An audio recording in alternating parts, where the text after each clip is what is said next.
History often remembers the grand gestures of romance. We are taught to look for flowers in the rain. We are taught to value diamonds under candlelight. We are told that love should be loud and visible. But sometimes, the loudest gestures are not about love. Sometimes, a permanent mark is not a promise. It is a warning sign disguised as devotion. Let us go back to a specific summer in Richmond. The air was heavy with humidity and anticipation.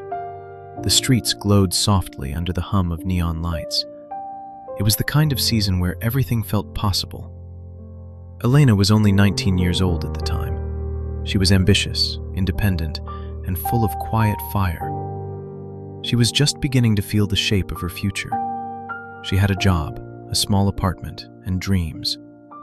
She walked through the world with a light step. She did not know that she was being watched. She did not know that her independence was a beacon. And then, inevitably, she met Marcus. He was older, but not by a lifetime. He carried himself with a confidence that felt safe. He was the kind of man who filled a room. He never asked for permission to exist in a space. He simply arrived, and the energy shifted toward him.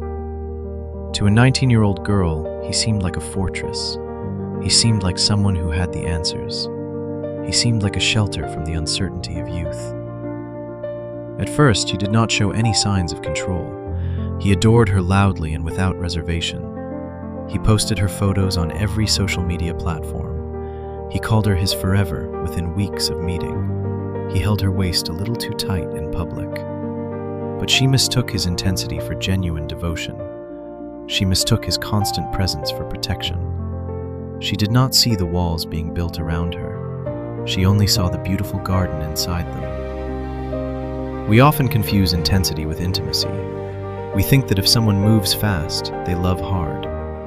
Marcus moved with the speed of a summer storm. He wanted to know everything about her immediately. He wanted to be involved in every part of her day. One sultry night, he told her he had a surprise. His eyes were shining with a secret excitement. He drove her to a part of the city she didn't know. They stopped in front of a brightly lit parlor. He rolled up the sleeve of his shirt slowly, and there, fresh and angry red on his skin, was her name, written in bold, permanent ink. It stretched across his forearm like a banner. It was undeniable. It was shocking. It was forever. Elena gasped, her hands flying to her mouth. The friends who were with them clapped and cheered. It felt cinematic, like a scene from a movie. It felt like the ultimate proof of his love. He looked at her with intense satisfaction and said, "Now everyone knows exactly where I stand." She smiled because she thought she was supposed to. She touched the ink, feeling the heat of his skin. She didn't ask what he meant by everyone. She didn't ask why he hadn't discussed it first. She let the moment wash over her like a wave. But deep down, in a place she couldn't name, a small, quiet alarm bell began to ring. It was a tiny vibration of unease in her gut. Why did it feel less like a gift to her and more like a label on a package? But she pushed the thought away quickly. Who was she to question such a grand gesture? Who was she to doubt a man who branded himself? She told herself she was lucky to be loved this much. She told herself that permanence meant safety. She did not yet know the difference between love and territory. After the tattoo, the atmosphere began to change. It wasn't a sudden storm, but a slow cooling. The ink on his arm became a silent third party. It was present in every conversation they had. It was present in every argument and every choice. Small things began to shift in their daily dynamic. Marcus started to have opinions on her schedule. He didn't like her male co-workers talking to her. He said they didn't respect the commitment he made. He pointed to his arm as if it were evidence.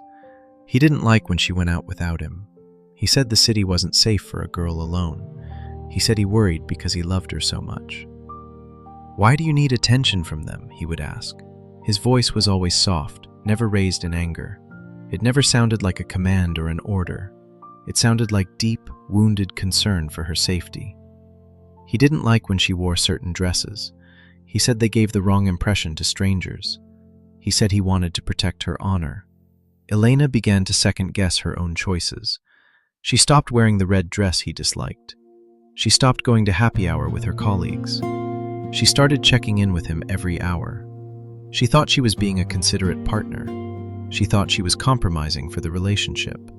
But compromise is a two-way street, not a cliff. She was slowly erasing parts of her own personality. She was making herself smaller to fit his mold. And every time she hesitated or pushed back, he would glance down at his forearm. He wouldn't say a word, he would just look. The message was clear and heavy in the air. I did this permanent thing for you. I marked my body for you. Why can't you change? The tattoo became a heavy stone in her pocket. It was used to win every argument they had. It was used to shut down every doubt she felt. It was the ultimate trump card in their game, as if ink was proof of absolute ownership, as if permanence on his skin meant loyalty from her. She started shrinking inside her own life. Fewer friends called her because she never answered. Fewer nights out because it wasn't worth the guilt. Fewer opinions expressed because silence was easier. The human mind is resilient, but it is also fragile. It can rationalize almost anything to survive. Elena told herself this was what passion looked like. She told herself that jealousy was a form of care. But the body often knows the truth before the mind. She started feeling anxious whenever his car pulled up. She started feeling a tightness in her chest daily.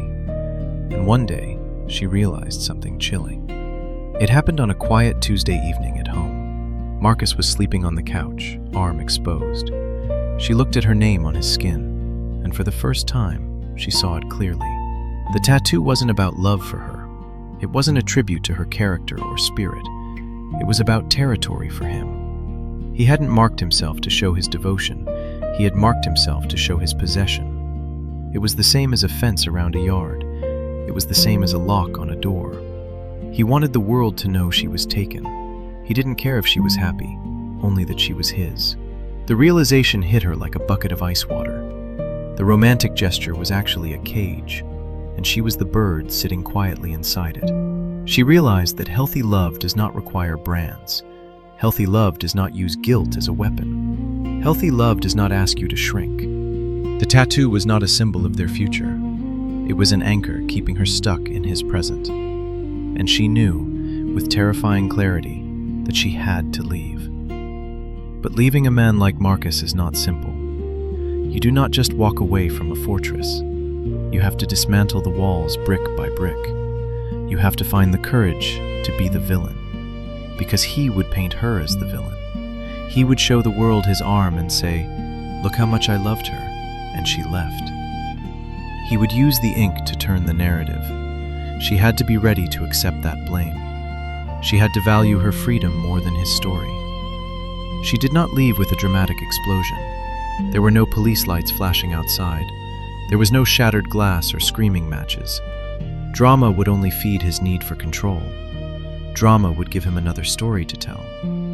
She chose the path of absolute silence. She waited for a day when he was away.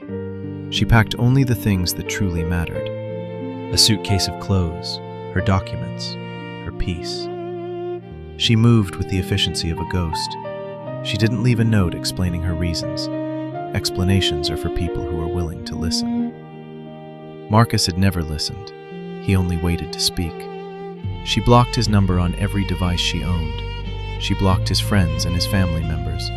She deleted the photos of them from her life. She walked out of the apartment they shared. She locked the door behind her for the last time. She got into a taxi and didn't look back.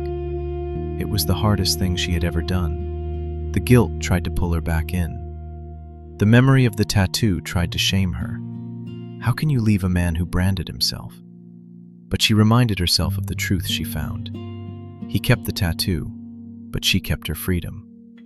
He could keep the symbol of his ownership, but he could no longer keep the woman herself. The ink would stay on his skin forever, a permanent reminder of a person he couldn't control, a permanent reminder that people are not property. When a relationship ends, there is usually a shared silence. Two people retreat to lick their wounds in private. But Marcus did not retreat into the shadows. He stepped into the spotlight of his own tragedy. He did not accept her departure with grace. He turned his forearm into a monument of suffering. He posted photos of the ink on social media, captions filled with heartbreak and confusion about her leaving. I marked myself for life, and she walked away. I gave her permanence, she gave me silence. He curated a narrative where he was the martyr. He was the devoted lover who loved too hard, and Elena was painted as the cold, heartless villain. He used the tattoo as irrefutable evidence in court, the court of public opinion, where he was judge. People looked at the ink and saw devotion. They did not see the control behind the gesture. They did not see the isolation she had endured. They only saw a man with a permanent scar, and they felt sorry for the man left behind. Mutual friends began to reach out to Elena. They asked how she could leave someone so committed. "He tattooed your name, Elena. That means everything." They didn't understand that ink is not a contract.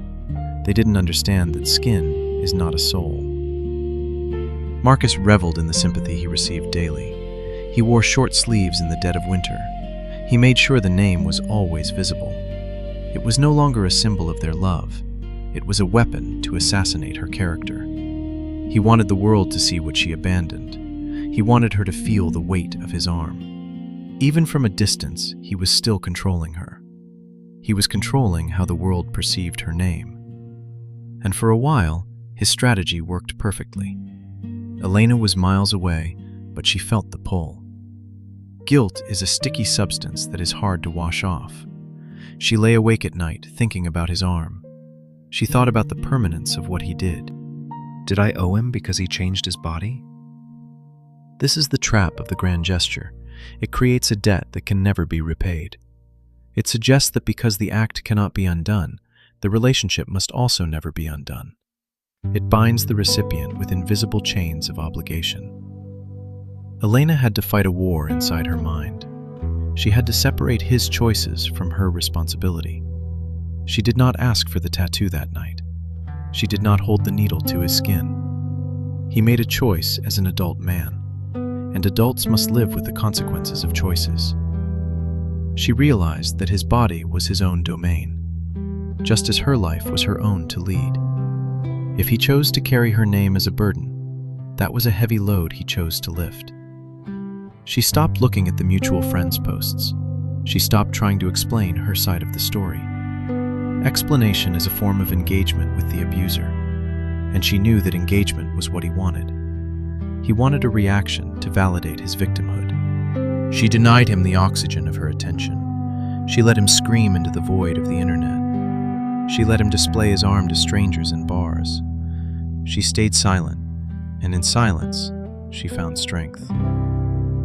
But the guilt didn't vanish overnight. It faded slowly. Like a bruise healing, it changed colors and disappeared.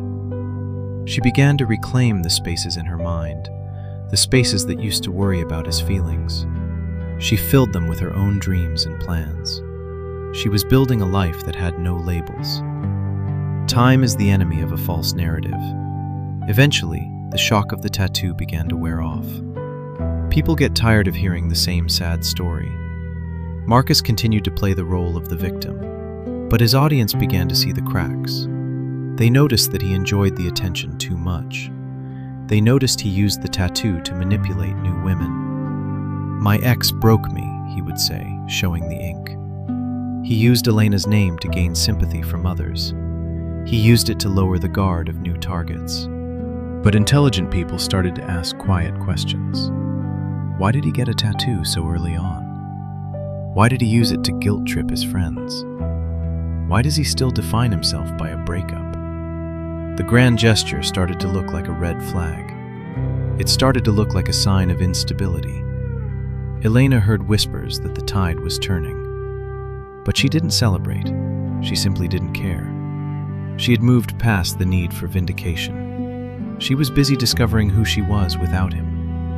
She found that she liked wearing red dresses. She found that she enjoyed going out with friends.